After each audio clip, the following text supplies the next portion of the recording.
በትግራይ ክልል ውስጥ ያሉ አባቶች በቋንቋቸው ያስተምራሉ ብቻ ሳይሆን ከአመት 2 ዓመት በፊት የትግራይ ክልል በቃ ከኢትዮጵያ ኦርቶዶክስ ወጥቻለሁ ሲል አንድ ሰው እንኳን እረባካችሁን አይደረግም አላለም። እንኳን መግለጫ እንኳን ይሄ ሁሉ ግርግር አንድ ሰው እንኳን ለምን ይደረጋል እኛ ከፖለቲካ ነፃ ነን እኛ አብረን ይኖርነን ብሎ ለመምከር እንኳን ጥረት አላደረገም። ለምን አሁን የሚል ጥያቄ ይነሳል። በአማራ ክልል በአማርኛ ነው ሰው የሚገለገለው በራሱ ቋንቋ ደቡብና ኦሮሚያ ሲሆን እንደዛ አይደለም የሚል ጥያቄ ይነሳል። ይሄን መንግስት በማዳፈን ማለፍ አይችልም። ቁጭ ብሎ በሰከነ መንገድ ተነጋግሮ ተመካክሮ የምእመኑን የህዝቡን ፍላጎት መመለስ ነው። ምክንያቱም ምእመኑ ሁሉም የኦርቶዶክስ ልጆች ናቸው።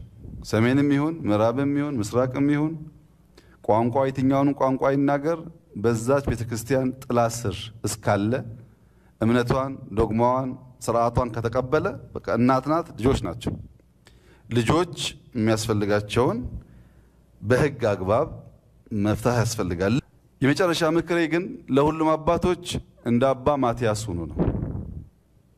ፓትርያርኩ ሁለቱን ግሩፖች በመናስታረቅበት ጊዜ የወሰዱት በጣም ብልህ የሆነ አቋም ቤተክርስቲያንን ታድጓታል። ወንበሩ ላይ ነው ያለሁበት ተጨማሪ ሰው አይገባም ቢሉ አናስታረቅም ነበር። ችግር የለውም ይምጡ ስላሉ ነው መታረቅ የቻሉት። በመተው በመሸነፍ የነበረውን ጥላቻ የነበረውን ንግግር ሳይሆን ማቀፍ ስለሚሻል አሁንም መገፋፋቱ ምናምን ትርጉም የለውም ጥቅም የለውም። ኢትዮጵያን ይጎዳል፣ የኢትዮጵያ መንግስት ይጎዳል፣ ኦርቶዶክሱን ይጎዳል፣ ጥቅም የለውም። በሰከነ መንገድ ቁጭ ብሎ ተነጋግሮ ተመካክሮ የጎደለ ካለ ሞልቶ ሚስተካከል ካለ አስተካክለው የሚታረቅ ካለ አርቀው ምክር የሚያስፈልገው ካለ መክረው የነበረውን ነገር ማስተካከል ነው የሚሻለው። ምድር መሽተት ሳይሆን ሰማያዊ ሽታ ነው የሚያስፈልገው። ምንድነው የግል ክብር አይደለም። እምነት ነው የሚሰራው ለእግዚአብሔር ነው። ለግል ጥቅም ለግል ክብር ለግል ስልጣን አይደለም።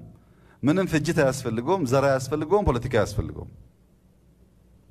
ዓላማው እሱ ስላልሆነ እኛ የምንጣላው ለሽም ያለው ወንበር ነው። ፖለቲካው ሌላ ትርጉም ነው ያለው። እዚህ ጋር እንደ አባት ሆኖ ሰክኖ እልህን እስቲ ያሳያለሁ አሳይሻለሁን ተትቶ በሰከነ መንገድ ተወያይተው ቢፈቱ መንግስት ለነሱ አንድነት ለነሱ ሰላም ለነሱ ምክክር ከሚጠበቀው በላይ ሲያደርግ እንደነበረው አሁን ያደርጋል። ግን እኔን ካልደገፍከኝ አልሰራህም ያንን ካልደገፍከው አልሰራህም ይባል ነገር ብዙ ጥቅም የለውም። ታስታውሱ ከሆነ በሙስሊም አጋጥሞና ይሄ ችግር በብዙ ልመናና ምክክር በውስጥ ውይይት እንዲፈቱን ያደረግነው። አሁንም ያለን አቋም አንድ ነው። በተለየ የምንደግፈው በተለየ የምንቃወመው ኃይል የለም። ሁለቱም ኃይሎች ኦርቶዶክሶች ናቸው።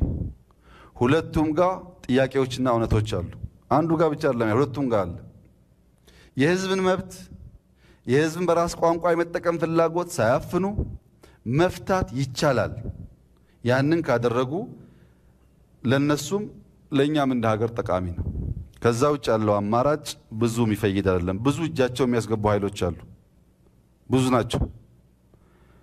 እዚህ ያላችሁ የካቢኔ አባላት አንዳችሁም በዚህ ጉዳይ እጃችሁ ማስገባት አይፈቀድላችሁም። አንዳችሁም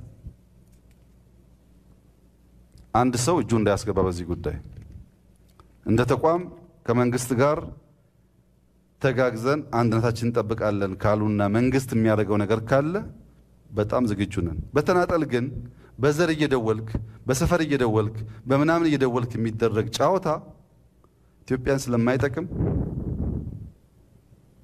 ስለሚጎዳን እኛም እጃችንን ሰበስባለን። ለነሱም ማዘዝ ባንችል ምክራችን እንደ አባ ማቲያስ ሆናችሁ ትታችሁ ሰክናችሁ ተመካክራችሁ ችግራችሁ ብትፈቱ አንድ ብትሆኑ ይሻላል። አንድ ባይሆኑስ ሁለቱም ግሩፖች ይጎዳሉ። የሚያተርፍ ግሩፕ የለም። በዚህ አብሮ ለብዙ ዘመናት የኖረ ሰው ችግሩን ተነጋግሮ ፈትቶ